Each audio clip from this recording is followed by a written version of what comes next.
Okay students, तो अभी तक मैंने आपको सेकंड चैप्टर का थोड़ा सा ब्रीफ में आपको समझाया था कि सेकंड चैप्टर है किस बारे में। सो सेकंड चैप्टर जिसका नेम है a letter from a father to his daughter, मतलब एक खत भेजा गया है। जो किसने भेजा है? एक पिता ने अपनी बेटी को भेजा है। शुरुआत में क्या लिखा है? Long back in 1930 when the British ruled over India many of our leaders were in jails. Jawaharlal Nehru was in the Naini prison at that time. It was then he wrote this letter to his daughter Indira on her 13th birthday. मतलब बहुत पुरानी बात है 1930 की, जब Britishers हमारे India पर rule करते थे और हमारे कई सारे जो नेता थे वो सब जेल में थे। उनमें से जवाहरलाल नेहरू भी जेल में थे, उस जेल का नाम नैनी प्रिजन था। प्रिजन मतलब जेल होता है। It was then that he wrote this letter to his daughter Indira on her 13th birthday.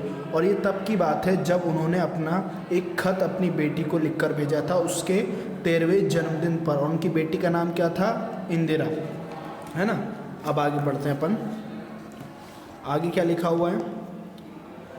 My dear Indira, on your birthday you have been in the habit of receiving present and good wishes.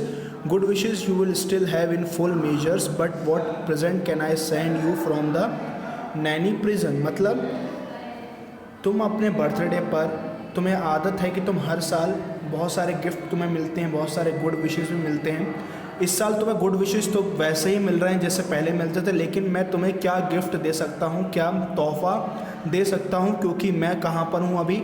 एक jail में हूँ। वहाँ से मैं तुम्हें कोई भी gift, कोई भी तोहफ़ा नहीं दे सकता। My present can not be very material और सॉलिड, मतलब मेरे प्रेजेंट जो है वो कोई भी मटेरियल नहीं हो सकता, कोई भी सॉलिड नहीं हो सकता, क्योंकि जेल के पार वो जा नहीं सकता। They can be of the mind and spirit, और वो कैसे प्रेजेंट होंगे? मन और आत्मा से जुड़े हुए तोहफे होंगे। ऐसी चीज़ें होंगी जो जो जेल की ऊंची ऊंची दीवारें भी जिसको रोक ना पाएँ। You know sweetheart how I dislike sermonising and doling out good advice.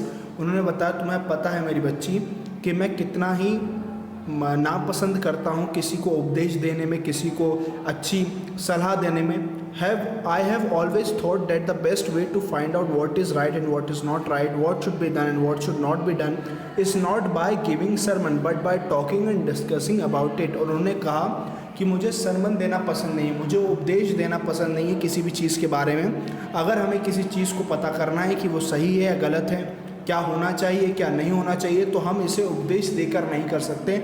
हमें इसे आपस में बात करके, आपस में डिस्कशन करके सुलझाना होता है कि हमें क्या करना चाहिए, क्या नहीं करना चाहिए, क्या कहना चाहिए, क्या नहीं कहना चाहिए। Out of discussion sometimes a little bit of truth come out. और जब हम डिस्कशन करते हैं तो कभी कभी थोड़ा सच भी बाहर निकल कर आता है कई बातों में। I have liked my talks with you and we have discussed many thing, but the world is wide and beyond our world lie other wonderful and mysterious worlds. और मैं तुम्हें पसंद करता हूँ कि जब हम बातें किया करते थे, जब हम कई सारी चीज़ों को डिस्कस करते थे, लेकिन वर्ल्ड जो है, दुनिया जो है बहुत ही चौड़ी है, और जहाँ अपना वर्ल्ड लाई करता है, जहाँ अपन रहते हैं उसके आगे भी बहुत ही एक खूबसूरत, एक बहुत ही रहस्यमय दुनिया है। और हम कभी भी इसको बोर नहीं होते, कभी भी हम इमेजिन नहीं करते कि हम that we have learned everything worth learning and become very wise. जो इतना ये बड़ा वर्ल्ड और मिस्टीरियस वर्ल्ड है, तो हम में से कोई भी ये नहीं कह सकता कि हमने सारी चीज़ों को लर्न कर चुके हैं, हम सारी चीज़ों में हमने अब सब पढ़ लिया हमने और हम बोर हो जाएंगे। लेकिन दुनिया इतनी बड़ी है कि हम जितना ही चीज़ों को जानते चले जाएं उतना ही कम होता है, उतना ही हम ज़्यादा नहीं, लेकिन हमें और भी चीज़ें ज़्यादा समझने को रहती हैं। तो हम कभी भी बहुत ज़्यादा वाइस नहीं हो सकते, हम कभी भी बहुत ज़्यादा सीख नहीं सकते, लेकिन हमेशा कुछ ना कुछ रह ही जाता है क्योंकि ये दुनिया बहुत ही बड़ी है। बेटा इतना चैप्टर मैं आज आपको समझाऊंगा, बाकी जो रिमेनिंग चैप्टर हैं वो अपन नेक्स्ट के वीडियो में समझेंगे और उसके बाद अपन इसके क्वेश्चन आंसर्स वगैरह करेंगे। Thank you very much.